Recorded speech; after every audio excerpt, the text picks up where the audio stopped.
নমস্কার, আপনারা দেখছেন হাই নিউজ। আমি শ্রীপর্ণা রয়েছে আপনাদের সঙ্গে। শুরু করছি আজকে নিউজ টুডে। আর শুরুতেই দেখে নেব আজকের হেডলাইন্স।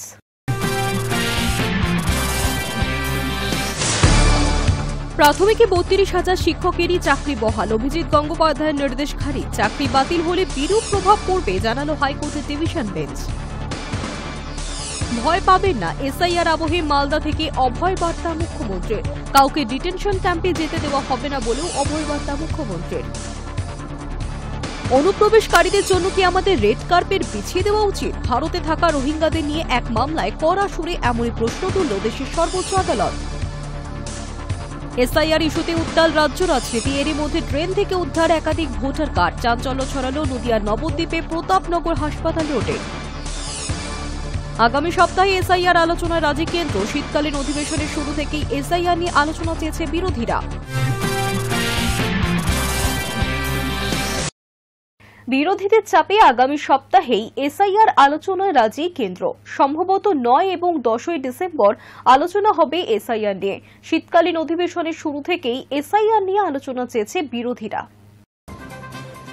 বিরোধীদের প্রবল চাপের অবশেষে এসআইআর নিয়ে আলোচনায় রাজি হয়েছে নরেন্দ্র মোদী সরকার। সূত্রের খবর, আগামী সপ্তাহেই আলোচনা হবে সংসদে। সম্ভবত ৯ এবং ১০ই ডিসেম্বরে আলোচনা হবে এসআইআর নিয়ে। ১০ ঘণ্টা সময় বরাদ্দ হয়েছে আলোচনার জন্য। উল্লেখ্য, শীতকালীন অধিবেশন শুরু থেকেই এসআইআর নিয়ে আলোচনা চেয়েছে বিরোধীরা। সূত্রের খবর, শীতকালীন অধিবেশনে দুটি বিষয় নিয়ে আলোচনার জন্য সময় নির্ধারণ করেছে বিজনেস অ্যাডভাইজারি কাউন্সিল।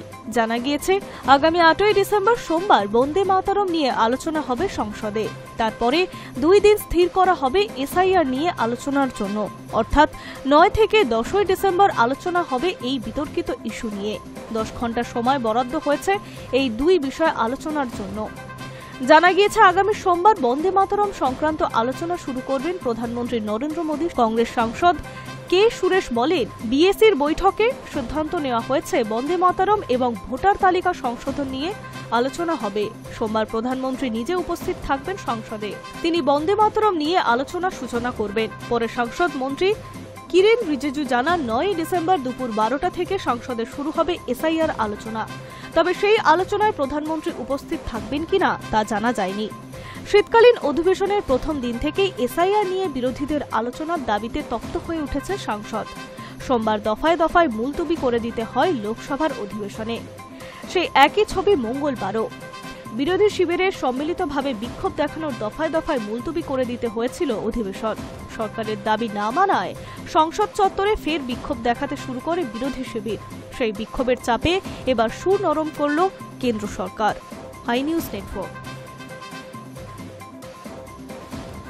মোদী সরকারের বৈষম্যমূলক নীতির জেরে বঞ্চনার শিকার বাংলা। ১০০ দিনের কাজ আবাস যোজনা সহ একাধিক প্রকল্পে প্রাপ্য ২ লক্ষ কোটি টাকা আটকে রেখেছে কেন্দ্র। আর এরই প্রতিবাদে বুধবার সংসদ চত্বরে ব্যাপক বিক্ষোভ দেখালেন তৃণমূলের সাংসদরা। হাতে প্ল্যাকার্ড নিয়ে বিক্ষোভে সামিল হয়েছেন তৃণমূলের সাংসদরা।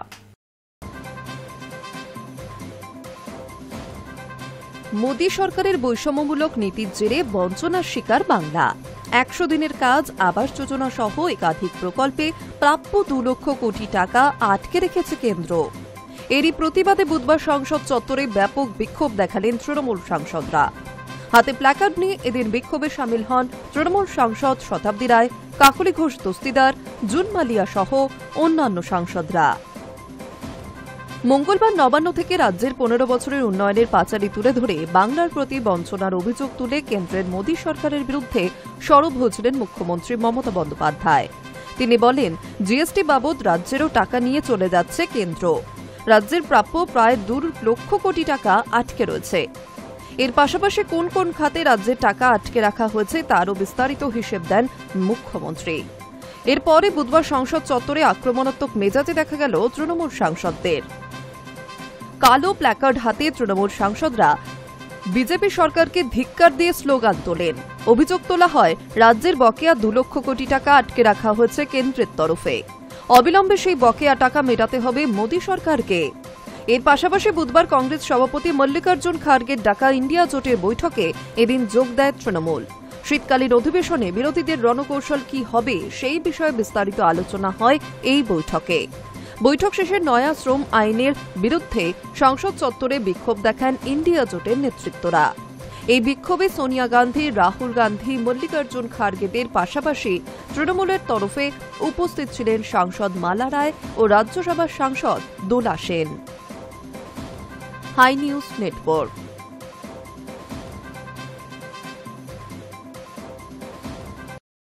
আগামী 6 তারিখ মুর্শিদাবাদে বাবরি মসজিদের শিলান্যাস করবেন বলে জানিয়েছেন হুমায়ুন কবির। সেই নিয়ে আপাতত রাজ্য রাজনীতি উত্তাল। আর এই অবস্থায় তাকে আগাম গ্রেফতারের নির্দেশ দিল রাজ্যপাল সিবি আনন্দ বোস।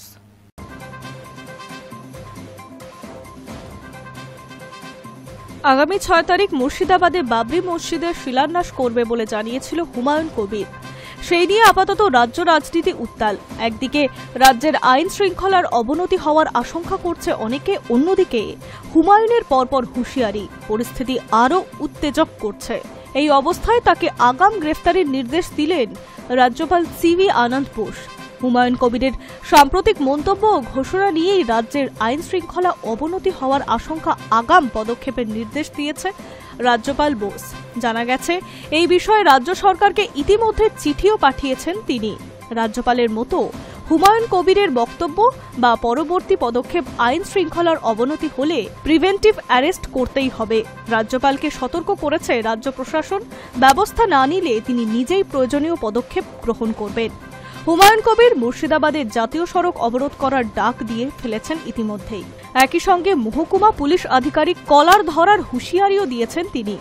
তিনি বলেন, যেভাবে প্রশাসন 6 তারিখ বাবরি মসজিদে শিলান্যাসের অনুষ্ঠানে বাধা তৈরি করতে চাইছে, তাতে ওই অনুষ্ঠান করতে না পারলে 6 তারিখ রেজিনগর থেকে বহরমপুর পর্যন্ত জাতীয় সড়ক অবরুদ্ধ করে দেব। এই প্রসঙ্গে প্রশাসনকে হুঁশিয়ারি দিয়ে বলেন, মুর্শিদাবাদের পুলিশ প্রশাসনকে বলছি, আগুন নিয়ে খেলতে আসবেন না। এরপরই বেলডাঙ্গার গড়াইকে সরাসরি আক্রমণ করে বলেন, আপনি আমার কাজের মধ্যে বাধা দিচ্ছেন। যেদিন আপনার কলার ধরে নেব, সেদিন আপনাকে রক্ষা করার কেউ থাকবে না। তবে এ ব্যাপারে বেলডাঙ্গার এসডিপিও বা জেলা পুলিশের কোনো প্রতিক্রিয়া জানা যায়নি। রাজনৈতিক বিশ্লেষকদের মতে, একটি সংবেদনশীল প্রসঙ্গকে কেন্দ্র করে এই বিতর্ক রাজ্যের রাজনৈতিক পরিবেশকে আরও অস্থির করে তুলতে পারে। বিজেপির সুযোগ নিয়ে শাসক দলকে আক্রমণ শোনাচ্ছে, যদিও তৃণমূল হুমায়ুনের এই বক্তব্য সম্পূর্ণ ব্যক্তিগত মত বলে জানা গিয়েছে। High news network.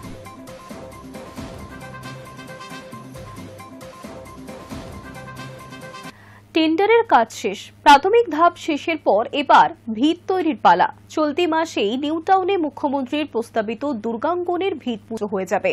মঙ্গলবার নবান্নে গত 15 বছরের খতিয়ান দিতে গিয়ে এই ঘোষণা করেছেন মুখ্যমন্ত্রী।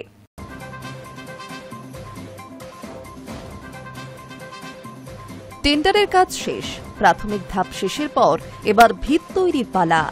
চলতি মাসে নিউ টাউনে মুখ্যমন্ত্রীর প্রস্তাবিত দুর্গাঙ্গনের ভিত পুজো হয়ে যাবে। মঙ্গলবার নবান্নে গত 15 বছরের খতিয়ান দিতে গিয়ে এই ঘোষণা করলেন মুখ্যমন্ত্রী মমতা বন্দ্যোপাধ্যায়। ভিত পুজো মিটে গেলেই দুর্গাঙ্গন তৈরির কাজ শুরু হয়ে যাবে। নিউ টাউনে হিটকোর তত্ত্বাবধানে তৈরি হবে দুর্গাঙ্গন। এর জন্য ধার্য করা হয়েছে প্রায় 261 কোটি 99 লক্ষ টাকা। বছর 3 আগে দুর্গাপুজো ইউনেস্কোর ওয়ার্ল্ড ইন্টেলিজিবল হেরিটেজ তকমা পাওয়ার পর চলতি বছরের 21শে জুলাই শহীদ দিবসে ধর্মতলা থেকে মমতা বন্দ্যোপাধ্যায় জানিয়েছিলেন নিউ টাউনে দুর্গাঙ্গন তৈরি হবে। সেই মতো কাজও শুরু হয়ে যায়। চলতি বছরের মধ্যেই দুর্গাঙ্গন তৈরির কাজ শুরু হবে বলে জানিয়েছিলেন মুখ্যমন্ত্রী। এবার দিনক্ষণ ঘোষণা করে দেওয়া হলো। মঙ্গলবার নবান্ন থেকে মমতা বন্দ্যোপাধ্যায় জানালেন, চলতি মাসেই ভিত পুজো হবে। অর্থমন্ত্রী চন্দ্রিমা ভট্টাচার্যও জানিয়েছেন, ডিসেম্বরে ভিত পুজো নিয়ে চূড়ান্ত সিদ্ধান্ত হয়েছে। মুখ্যমন্ত্রীর সময় মতো দিন স্থির করে পুজো হবে, তারপরই শুরু হবে দুর্গাঙ্গন তৈরির কাজ। চলতি বছরে দীঘার জগন্নাথ মন্দির তৈরি হয়েছে। কয়েক মাসের মধ্যে তা দারুণ জনপ্রিয় হয়েছে, বেড়েছে আয়। উত্তরবঙ্গ সফরে গিয়ে শিলিগুড়িতে মহাকাল মন্দির তৈরির কথাও ঘোষণা করেছেন মুখ্যমন্ত্রী। এবার দুর্গাঙ্গন তৈরির কাজ কম সময়ের মধ্যে অনেকটা এগিয়ে গেল। জানা গিয়েছে, অগস্টে দুর্গাঙ্গনের দরপত্র বা টেন্ডার আহ্বান করে হিটকো। জানানো হয়, টেন্ডার শেষে কাজ শুরুর পর 2 বছরের মধ্যে দুর্গাঙ্গন তৈরির কাজ শেষ করতে হবে। ফলে সব ঠিক থাকলে 2027 সালে নিউ টাউনে দুর্গাঙ্গন তৈরি হয়ে যাবে।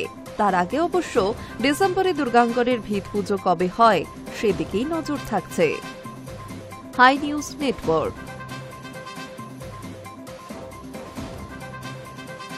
ফের ভরসার মডেল সেবাশ্রয় 2 খতিয়ান সামনে এনে উচ্ছ্বসিত অভিষেক। দুদিনে জনস্বাস্থ্য পরিষেবায় উল্লেখযোগ্য ভূমিকা সেবাশ্রয় 2 এর। ডায়মন্ড হারবারে ফের শুরু হচ্ছে সেবাশ্রয়। দুদিনে জনস্বাস্থ্য পরিষেবায় উল্লেখযোগ্য ভূমিকা নিল সেই স্বাস্থ্য শিবির, যার খতিয়ান সামনে এনে উচ্ছ্বসিত ডায়মন্ড হারবারের সাংসদ তথা তৃণমূলের সর্বভারতীয় সাধারণ সম্পাদক অভিষেক বন্দ্যোপাধ্যায়। এক্স হ্যান্ডেলে তিনি লিখেছেন, জনস্বাস্থ্য পরিষেবায় মানুষই যে আসল তার প্রমাণ ফের দিতে শুরু করেছে সেবাশ্রয় 2। মানুষের পরিষেবা এখানে নিশ্চিত, সকলের সুস্বাস্থ্য আমাদের অঙ্গীকার। তার কথায় যত দিন যাচ্ছে একটা বিষয় পরিষ্কার হচ্ছে, যেখানে দায়িত্ব নিয়ে মানুষকে পরিষেবা দেওয়া হয় সেখানে উন্নতি কেউ ঠেকাতে পারবে না। মহেশতলায় যে ক্যাম্প প্রথম শুরু হয়েছে তার জন্য যত ডাক্তার, নার্স, স্বাস্থ্য পরিষেবা সংক্রান্ত সমস্ত টিম একজোট হয়ে কাজ করছে, তাদের প্রত্যেককে কৃতজ্ঞতা জানিয়েছেন সাংসদ। তিনি লিখেছেন, আমাদের প্রত্যেকের কাছে এখন একটাই অবিচ্ছেদ্য লক্ষ্য, যাদের যাদের স্বাস্থ্য পরিষেবা দরকার তাদের প্রত্যেকের কাছে সেই পরিষেবা নিশ্চিত করা। যে তথ্য অভিষেক দিয়েছেন তাতে দেখা যাচ্ছে এই বিধানসভায় এখনও ৭,০০২ জন দুদিনে চেক আপের জন্য রেজিস্ট্রেশন করিয়েছেন। ২৭টি ক্যাম্প একসঙ্গে কাজ করছে। ৩,১৮৪টি কেস ডায়াগনোসিস হয়েছে। ৩,০৭৯ জনকে বিনামূল্যে ওষুধ দেওয়া হয়েছে। ৪,২৯৯ জন নানা জরুরি পরামর্শ পেয়ে ফিরেছেন।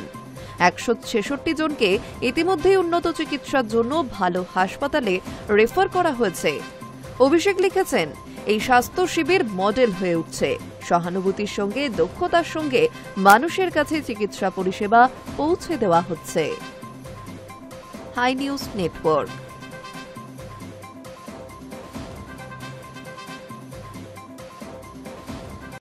সরকারি টাকায় বাবরি মসজিদ বানাতে চেয়েছিলেন জওহরলাল নেহেরু।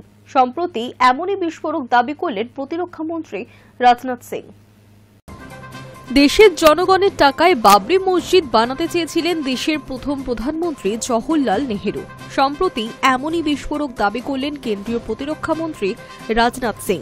তার আরও দাবি, সরকারি অর্থে নেহেরু সেই মসজিদ বানানোর ইচ্ছায় বাদ সাধেন সর্দার বল্লভভাই প্যাটেল। সর্দার বল্লভভাই প্যাটেলের ১৫০তম জন্মদিন উপলক্ষে ভদোদরায় উপস্থিত হয়েছিলেন প্রতিরক্ষামন্ত্রী। সেখানেই সাদলি গ্রামে এক জনসভায় উপস্থিত হয়ে সর্দার প্যাটেলকে একজন সত্যিকারের উদারপন্থী এবং ধর্মনিরপেক্ষ নেতা হিসেবে বর্ণনা করেন রাজনাথ। বলেন, তিনি কখনো তোষণের রাজনীতিতে বিশ্বাস করতেন না।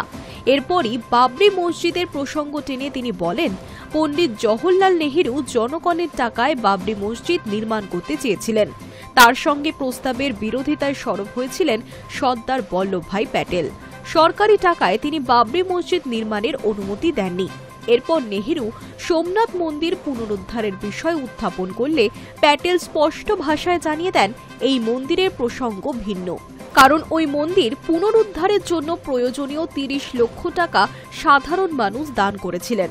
সোমনাথ মন্দির প্রসঙ্গে রাজনাথ সিং বলেন, সোমনাথ মন্দিরের কাজে সরকারের থেকে একটি পয়সাও খরচ করা হয়নি, কারণ এই কাজের জন্য একটি ট্রাস্ট গঠন করা হয়েছিল। একইভাবে রাম মন্দির নির্মাণের জন্য ১ টাকাও সরকারের খাতা থেকে খরচ করা হয়নি। এই কাজের জন্য পুরো খরচ দেশের জনগণ বহন করেছে। একেই বলা হয় প্রকৃত ধর্ম নিরপেক্ষতা। সর্দার প্যাটেলের সঙ্গে অবিচার হয়েছে বলে অভিযোগ তুলে রাজনাথ সিং বলেন, নেহেরুর সঙ্গে মতভেদ সত্ত্বেও তিনি তার সঙ্গে কাজ করেছিলেন, কারণ তিনি মহাত্মা গান্ধীকে প্রতিশ্রুতি দিয়েছিলেন।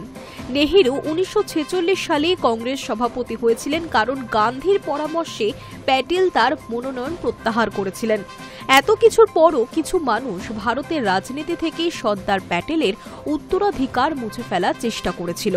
প্রধানমন্ত্রী নরেন্দ্র মোদী তাকে ইতিহাসের পাতা থেকে তুলে এক উজ্জ্বল নক্ষত্র হিসেবে পুনঃপ্রতিষ্ঠা করেছেন। এর পাশাপাশি নেহেরুর সমালোচনা করে রাজনাথ সিং আরও বলেন, প্যাটেলের মৃত্যুর পর সাধারণ মানুষ তার স্মৃতিস্তম্ভ নির্মাণের জন্য অর্থ সংগ্রহ করেছিল। এই তথ্য জানার পর নেহেরু বলেন, সর্দার প্যাটেল কৃষকদের নেতা ছিলেন, তাই এই অর্থ গ্রামে কূপ এবং রাস্তা তৈরিতে ব্যয় করা উচিত। একই সঙ্গে বলেন, ভেবে দেখুন কি ধরনের ভণ্ডামি। কূপ এবং রাস্তা তৈরি করা সরকারের দায়িত্ব। এর জন্য স্মারক তহবিল ব্যবহারের পরামর্শটি ছিল সম্পূর্ণ অযৌক্তিক। এর থেকেই বোঝা যায় তৎকালীন সরকার যে কোনো মূল্যে প্যাটেলের মহান উত্তরাধিকারকে আড়াল করতে এবং দমন করতে চেয়েছিলেন। High news network.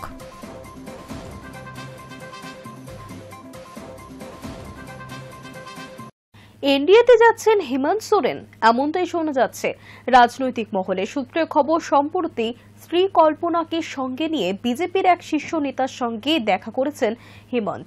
তারপর থেকে শুরু হয়েছে এই জল্পনা। এবার এনডিএতে যাচ্ছেন হেমন্ত সোরেন, এমনটাই শোনা যাচ্ছে রাজনৈতিক মহলে কান পাতলে। সূত্রের খবর, সম্প্রতি স্ত্রী কল্পনাকে সঙ্গে নিয়ে বিজেপির এক শীর্ষ নেতার সঙ্গে দেখা করেছেন হেমন্ত। বিহার নির্বাচনে মহাগঠবন্ধনের ভরাডুবির মধ্যেই নাকি সেই সাক্ষাৎ হয়েছে। তারপর থেকে জল্পনা চলছে, হাত ছেড়ে এবার কি এনডিএতে নাম লেখাবেন ঝাড়খণ্ডের মুখ্যমন্ত্রী। বেশ কয়েকদিন থেকেই কংগ্রেসকে বিচ্ছেন শিবু সোরেন পুত্র। বিহারের বিধানসভা নির্বাচন থেকে সরে দাঁড়ায় হেমন্তের দল ঝাড়খণ্ড মুক্তি মোর্চা।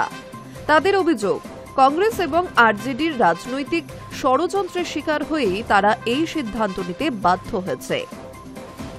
তবে এর যোগ্য জবাব দেওয়া হবে বলেও তোপ দেখেছিল ঝাড়খণ্ডের কংগ্রেসের জোটসঙ্গী দলটি। প্রথমে একা লড়ার সিদ্ধান্ত নিলেও শেষ পর্যন্ত বিহারের বিধানসভা নির্বাচনে তার প্রার্থী দেয়নি জেএমএম। সূত্রের খবর, বিহার নির্বাচনে এনডিএর বিপুল সাফল্যের পরেই দিল্লিতে পাড়ি দেন হেমন্ত। রাজধানীতে গিয়ে দেখা করেন বিজেপির এক শীর্ষ নেতার সঙ্গে, তবে সেই নেতার নাম জানা যায়নি। তবে সূত্রের খবর, এই সাক্ষাৎ নিছক কুশল বিনিময় নয়, বরং ঝাড়খণ্ড বিধানসভার অঙ্ক। জেএমএম বিজেপির আসন সংখ্যার মতো গুরুত্বপূর্ণ বিষয় নিয়ে আলোচনা হয়েছে দুপক্ষের, এবং সবটাই হচ্ছে কার্যত লোকচক্ষুর অন্তরালে। উল্লেখ্য, গত বছর লোকসভা নির্বাচনের আগে আর্থিক তছরুপের মামলায় গ্রেফতার হন হেমন্ত। মাস 6 জেলে থাকার পর জামিন মেলে। হেমন্তের শিবির বদলের জল্পনা আরও উস্কে দিয়ে মঙ্গলবার কেন্দ্রীয় স্বরাষ্ট্রমন্ত্রী অমিত শাহর সঙ্গে দেখা করেন ঝাড়খণ্ডের রাজ্যপাল সন্তোষ গাংওয়ার। তারপর থেকে জল্পনা শুরু হয়, তাহলে কি এবার হেমন্তের এনডিএ যাত্রা নিশ্চিত?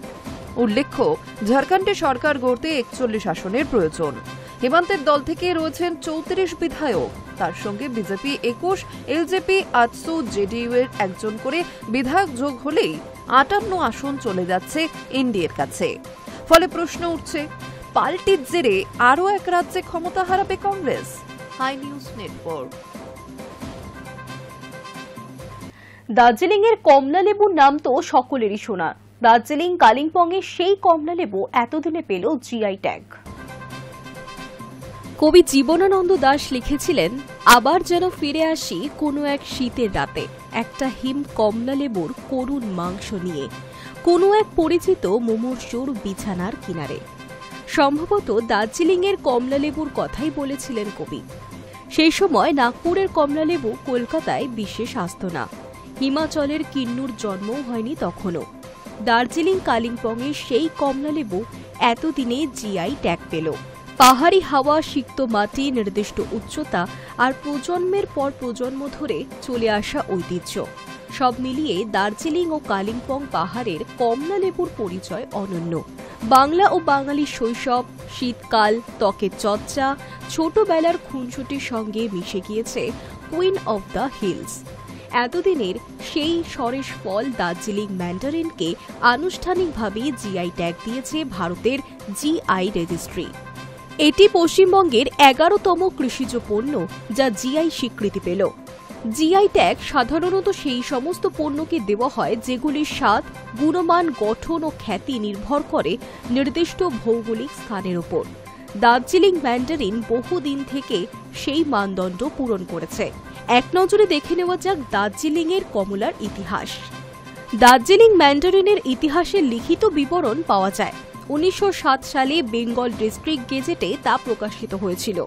পরেও একবার তা গেজেটে প্রকাশিত হয় 1835 সালে।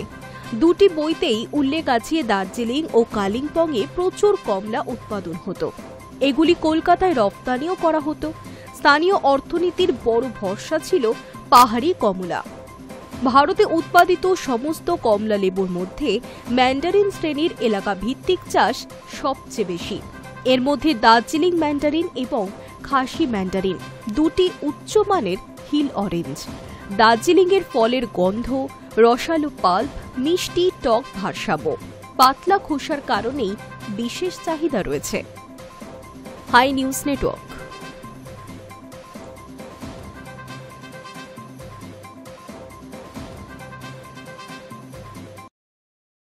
নিউজ টুডে এখনকার মতো এই পর্যন্তই। দেখতে থাকুন হাই নিউজ, নির্ভীক নিরপেক্ষ।